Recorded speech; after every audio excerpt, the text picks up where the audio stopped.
भगौड़े ललित मोदी के भाई पर रेप का आरोप, दिल्ली पुलिस ने एयरपोर्ट से किया गिरफ्तार। दिल्ली पुलिस ने भगौड़े ललित मोदी के भाई समीर मोदी को बलात्कार के आरोप में गिरफ्तार किया है। ये गिरफ्तारी दिल्ली हवाई अड्डे पर हुई जब समीर मोदी वहां पहुंचे थे। एक महिला ने 2019 से समीर मोदी पर यौन शोषण का और ब्लैकमेल करने का आरोप लगाया है। इस मामले में महिला का कहना है कि समीर मोदी ने उसे ब्लैकमेल किया था। पुलिस ने बताया कि इस मामले की जांच की जा रही है और जल्द ही सभी तथ्यों का पता लगाया जाएगा। अगली खबर हिमाचल प्रदेश से है। हिमाचल प्रदेश में भारी बारिश के कारण हालत गंभीर बने हुए हैं। बिलासपुर के कुटेहला में बादल फटने से भारी तबाही हुई है। राज्य में 604 सड़कें बंद हो गई हैं, जिससे यातायात बुरी तरह से प्रभावित हुआ है। भारी बारिश के कारण कई इलाकों में भूस्खलन भी हुआ है, जिससे लोगों को मुश्किलों का सामना करना पड़ रहा है। मौसम विभाग ने आने वाले दिनों में भारी बारिश की संभावना जताई है। हमारी अगली खबर केरल के सबरीमाला मंदिर से जुड़ी हुई है। सबरीमाला मंदिर से करोड़ों रुपए का सोना गायब होने की खबर है। इस मामले में उच्च न्यायालय ने जांच के आदेश दिए हैं। प्रारंभिक रिपोर्ट के अनुसार मंदिर से लगभग 4.5 किलो सोना गायब है। अदालत ने विजिलेंस को इस मामले की जांच करने का निर्देश दिया है। जांच का मुख्य उद्देश्य यह पता लगाना है कि सोना कैसे गायब हुआ और इसके पीछे कौन जिम्मेदार है। ये घटना मंदिर की सुरक्षा पर गंभीर सवाल खड़े करती है। अधिकारियों का कहना है कि वे जल्द ही सच्चाई का पता लगाएंगे और दोषियों को सजा दिलाएंगे। इस घटना ने श्रद्धालुओं के बीच चिंता पैदा कर दी है और वे मंदिर प्रशासन से उचित कार्रवाई करने की उम्मीद कर रहे हैं। रूस से तेल खरीद पर आलोचना करने के बाद बदले ट्रंप, कहा मैं भारत और पीएम मोदी के बहुत करीब। अमेरिकी राष्ट्रपति डोनाल्ड ट्रंप ने भारत और प्रधानमंत्री नरेंद्र मोदी के साथ अपने घनिष्ठ संबंधों पर जोर दिया है। यह बयान रूस से तेल खरीदने को लेकर हो रही आलोचनाओं के बाद आया है। ट्रंप ने कहा कि वो भारत और पीएम मोदी के बहुत करीब हैं। उन्होंने भारत के साथ मजबूत संबंधों का समर्थन किया है। यह बदलाव रूस से तेल खरीदने पर अमेरिका में उठ रहे सवालों के बीच देखा जा रहा है। ट्रंप के इस बयान से दोनों देशों के बीच संबंधों की मजबूती का संकेत मिला है। हमारी अगली खबर बिहार से है। बिहार में आगामी चुनावों को लेकर महागठबंधन में दरार की अटकलें तेज हो गई हैं। राहुल गांधी की यात्रा में सभी दलों के नेता साथ दिखे, लेकिन तेजस्वी यादव की दूरी चर्चा का विषय बन गई है। विश्लेषकों का मानना है कि सीट बंटवारे को लेकर महागठबंधन में खींचतान जारी है। चुनाव से पहले तेजस्वी यादव ने सरकार पर युवाओं को नौकरी देने का वादा किया था। महागठबंधन के भीतर एकजुटता की कमी और तेजस्वी की रणनीति पर सवाल उठ रहे हैं।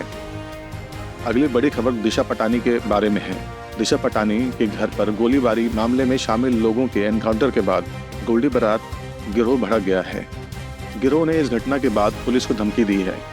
इस मामले में 2 नाबालिगों को गिरफ्तार किया गया था, जो फेसबुक के माध्यम से गिरोह में शामिल हुए थे। एनकाउंटर से गुस्साए गिरोह ने बदला लेने की बात कही है। इस घटना ने सुरक्षा एजेंसियों को सतर्क कर दिया है और वे गिरोह के खिलाफ कड़ी कार्रवाई करने की तैयारी कर रहे हैं। चलिए आगे बढ़ते हैं। एक भाजपा नेता के बेटे ने कर्ज चुकाने से बचने के लिए अपनी मौत का नाटक रचा, जिससे पुलिस 2 सप्ताह तक उलझी रही। युवक ने 1 करोड़ 40 लाख रुपयों के कर्ज से मुक्ति पाने के लिए यह साजिश रची थी। उसने अपनी कार को नदी में धकेल दिया और फरार हो गया। पुलिस ने मामले की जांच की और युवक को महाराष्ट्र से पकड़ा। यह घटना कर्ज से बचने के लिए किए गए धोखे का एक उदाहरण है, जिसने पुलिस को भी हैरान कर दिया है। अगली खबर हमारी खेल जगत से आ रही है। अब दुबई नहीं, अबू धाबी में खेलेगी टीम इंडिया। भारतीय क्रिकेट टीम आज ओमान के खिलाफ अपना अभ्यास मैच अबू धाबी के शेख जायद स्टेडियम में खेलेगी, दुबई में नहीं। इस मैच से पहले पिच के मिजाज पर सभी की निगाहें हैं। टीम इंडिया इस मैच के साथ एक बड़ा मुकाम हासिल करेगी, क्योंकि वह 250 T20 इंटरनेशनल मैच खेलने वाली दूसरी टीम बनेगी। यह मैच एशिया कप के इतिहास में भारत के लिए एक महत्वपूर्ण अवसर है, जिसमें टीम के पास 46वीं जीत के साथ शीर्ष पर पहुंचने का मौका होगा। भूकंप से फिर हिली रूस की धरती। 7.8 की तीव्रता के झटके से मची दहशत। रूस में कामचटका क्षेत्र में 7.8 तीव्रता का भूकंप आया, जिससे दहशत फैल गई। भूकंप के झटके महसूस किए गए और इसके बाद सुनामी की चेतावनी जारी कर दी गई है। यह क्षेत्र भूकंप के लिए संवेदनशील है और हाल के महीनों में यहाँ कई बार 7 से अधिक तीव्रता के भूकंप आ चुके हैं। अधिकारियों ने लोगों से सतर्क रहने और सुरक्षित स्थानों पर जाने का आग्रह किया है। भूकंप के कारण आए नुकसान का आकलन किया जा रहा है और राहत एवं बचाव कार्य जारी है।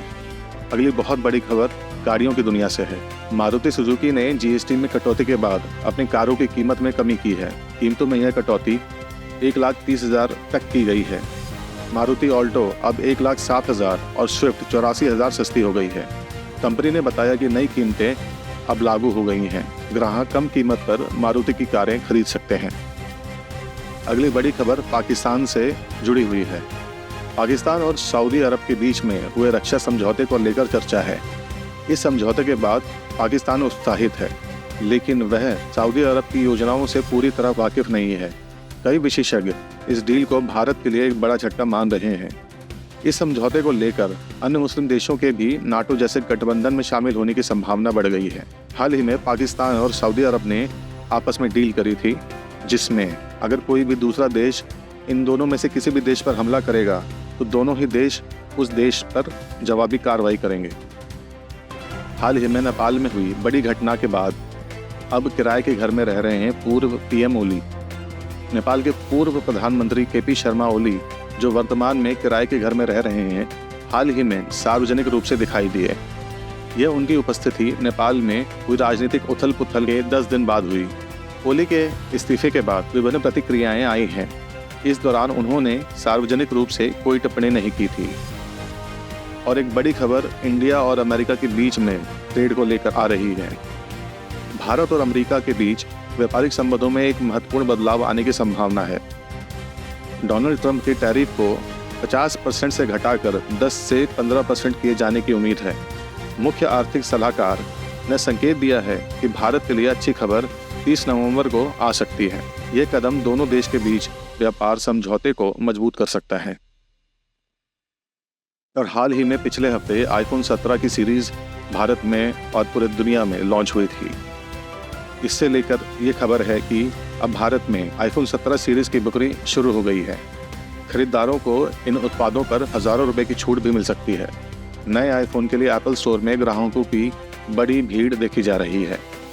और हाल ही में मुंबई में एप्पल स्टोर पर भीड़ इतनी बढ़ गई कि कुछ ग्राहकों ने आपस में मारामारी भी कर दी। और जिन लोगों को सोना चांदी में इन्वेस्टमेंट करने का मौका चाहिए था, उनके लिए बड़ी अच्छी खबर है। चांदी की कीमतों में तेजी आई है। सोने के भाव में भी उछाल देखा गया है। यदि आप सोना या चांदी खरीदने की योजना बना रहे हैं तो आपको अपने शहर में कीमतों की जांच कर लेनी चाहिए। विभिन्न शहरों में सोने और चांदी की कीमतों में बदलाव होता रहता है। और जैसे मारुति ने अपनी गाड़ियों पर कटौती की है, वैसे ही दिवाली से पहले टाटा मोटर्स ने अपनी कारों की कीमतों में भी कटौती की है। जीएसटी में कटौती के बाद ग्राहक अब लाखों रुपए बचा सकते हैं। सभी मॉडलों और वेरिएंट्स पर छूट उपलब्ध है। यह उन ग्राहकों के लिए एक अच्छा अवसर है जो दिवाली से पहले एक नई कार खरीदने की योजना बना रहे हैं। और जिन लोगों को फिल्में देखने का बहुत इंतज़ार रहता है, उनके लिए एक अच्छी खबर है। बॉक्स ऑफिस पर जॉली LLB 3 की रिलीज से पहले प्रतिस्पर्धा तेज हो गई है। कई फिल्में रिलीज होने की तैयारी में हैं। अक्षय कुमार की फिल्म जॉली LLB 3 भी जल्द ही रिलीज होने वाली है। प्रशंसकों को इस फिल्म का काफ़ी बेसब्री से इंतज़ार है। फिल्म में कई प्रमुख कलाकार हैं और यह एक कोर्ट रूम ड्रामा है।